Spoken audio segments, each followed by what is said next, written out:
Competitive exam ની અંદર પૂછાતા નફા ખોટના દાખલામાં કઈ કીધું કે કનુએ 1250 માં ખરીદેલી સાયકલ એ મનુને 8% નફો લઈને વેચી રહી છે. હવે મનુ છે ને પાછો 1300 રૂપિયામાં સાયકલ ભાનુને વેચી દે છે. તો મનુને કેટલા રૂપિયા નફો જાય કે ખોટ જાય ને ટકાવારીમાં શોધવાનું છે. હવે અહીંયા ધ્યાન આપો, આપણે કનુની વેચાણ કિંમત જોઈએ.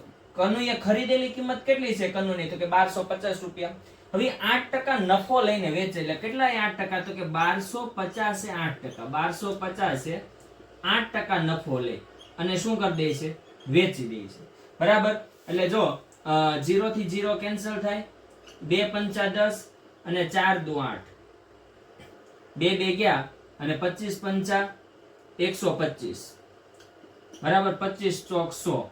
એટલે એનો મતલબ શું થયો કે કનુ છે ને 100 રૂપિયા નફો લે છે. કેટલા રૂપિયા નફો લે છે? 100 રૂપિયા. એટલે એની વેચાણ કિંમત કેટલી થઈ? વેચાણ કિંમત તો કે 1250 માં ખરીદે ઉપર 100 રૂપિયા એટલે 1350 રૂપિયા. 1350 રૂપિયામાં કોને વેચે છે? તો કે મનુને વેચે. કોને વેચે? મનુ ખરીદે છે. મનુ ખરીદે છે. બરાબર. હવે મનુ છે ને 1300 રૂપિયામાં વેચે છે એટલે 50 રૂપિયાની શું આવે છે ને? 50 રૂપિયા શું જાય? ખોટ જવાની. કેમ કે 1350 માં તો કનુ એ મનુને આપે છે, મનુ જે 50 રૂપિયા ખોટ ખાઈને વેચી રહી છે. બરાબર. તો ટકાવારીમાં ખોટ શોધવાની છે. તો ખોટનું શું ટકાવારીમાં શું આવે? ટકાવારીમાં ખોટ બરાબર ખોટના છેદમાં શું આવે? મૂળ કિંમત. એટલે કે 50 છેદમાં કેટલામાં ખરીદ્યું? તો કે 1350 રૂપિયામાં. બરાબર. ગુણ્યા 100. 0 થી 0 કેન્સલ થાય. બરાબર. તો અહીંયા હું કેટલા આવશે?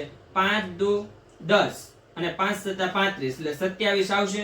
એટલે કેટલો આવશે? 100 ના છેદમાં 27 ટકા. એટલા ટકા એને શું જાય છે? ખોટ જાય. જો આને અપૂર્ણાંક સંખ્યા મિશ્ર અપૂર્ણાંકમાં ફેરવીએ તો 27 13 81 અને 19 એટલે 3 પૂર્ણાંક 19 ના છેદમાં 27 ટકા કોને ખોટ જાય છે? તો કે મનુને ખોટ જાય.